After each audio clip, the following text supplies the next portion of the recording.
border that separates Israel and Lebanon. A conflict that began the day after the October 7 attack by Hamas on Israel. Hours later, at 2 a.m. in the morning, Hezbollah and other terrorist organizations backed by Iran attacked Israel in support of Hamas. Let's be clear, Israel did not launch this war. The Lebanese people did not seek that war either, nor did the United States.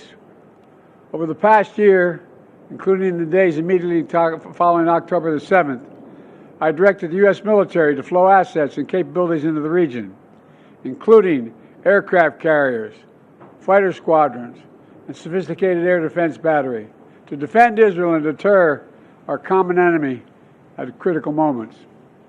Since the war with Hezbollah began, over 70,000 Israelis have been forced to live as refugees in their own country, helplessly watching their homes, their businesses, their communities as they are bombarded and destroyed.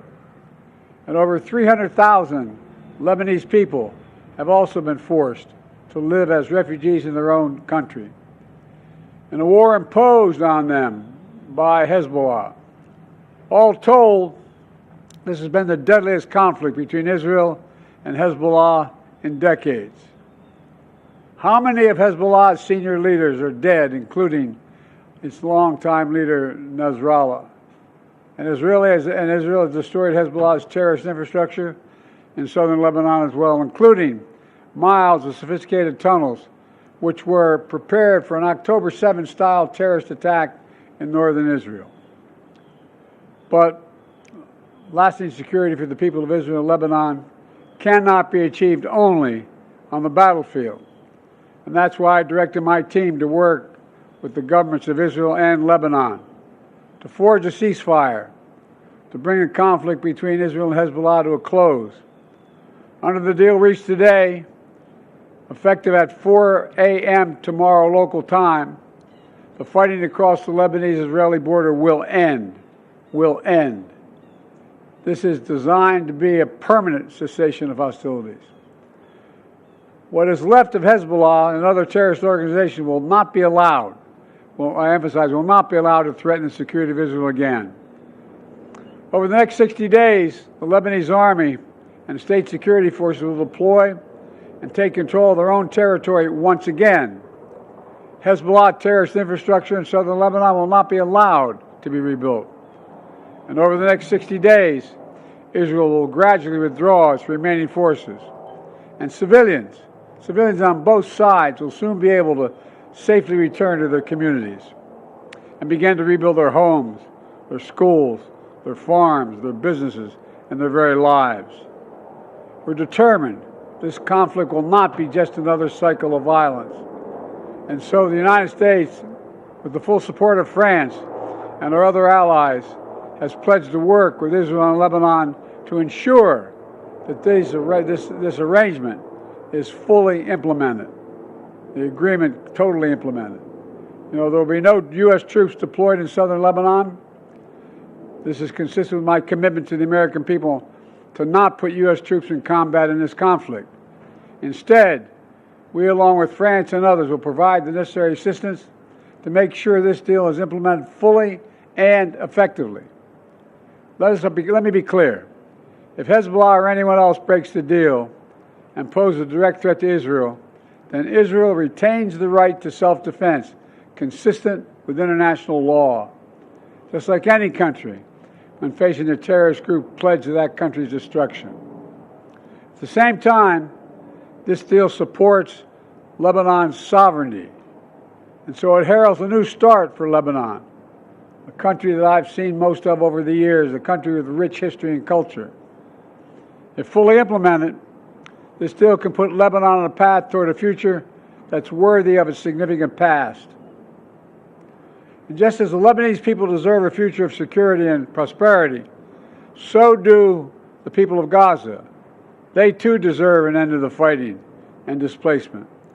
The people of Gaza have been through hell. Their world's absolutely shattered. Far too many civilians in Gaza have suffered, far too much.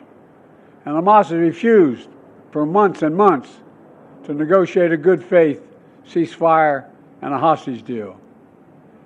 And so now Hamas has a choice to make. Their only way out is to release the hostages, including American citizens, which they hold. And in the process, bring an end to the fighting, which would make possible a surge of humanitarian relief. Over the coming days, the United States will make another push with Turkey, Egypt, Qatar, Israel, and others to achieve a ceasefire in Gaza. With the hostages released and the end of the war without Hamas in power, that becomes possible. As for the broader Middle East region, today's announcement brings us closer to realizing the affirmative agenda that I've been pushing forward during my entire presidency. A vision for the future of the Middle East where it's at peace and prosperous and integrated across borders. A future where Palestinians have a state of their own, one that fulfills its people's legitimate aspirations, one that cannot threaten Israel or harbor terrorist groups with backing from Iran. A future where Israelis and Palestinians enjoy equal measures of security, prosperity, and yes, dignity. To that end, the United States remains prepared to conclude a set of historic deals with Saudi Arabia, to include a security pact and economic assurances, together with a credible pathway for establishing a Palestinian state and the full normalization of relations between Saudi Arabia and Israel, a desire they both have. I believe this agenda remains possible, and in my remaining time in office, I'll work tirelessly to advance this vision for an integrated, secure, and prosperous region, all of which strengthens America's national security. Getting all this done will require making some hard choices. Israel has been bold on the battlefield. Iran and its proxies have paid a very heavy price. Now Israel must be bold in turning tactical gains against Iran and its proxies into a coherent strategy that secure Israel's long-term safety and advances a broader peace and prosperity in the region. Today's announcement is a critical step in advancing that vision, and so I applaud the crazy decision made by the leaders of Lebanon and Israel to end the violence.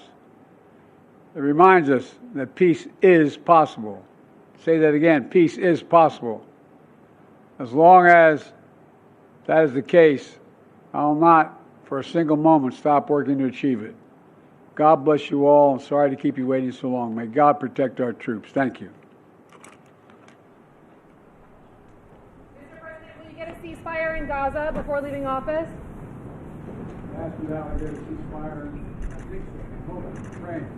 How is this push any different from the previous ones?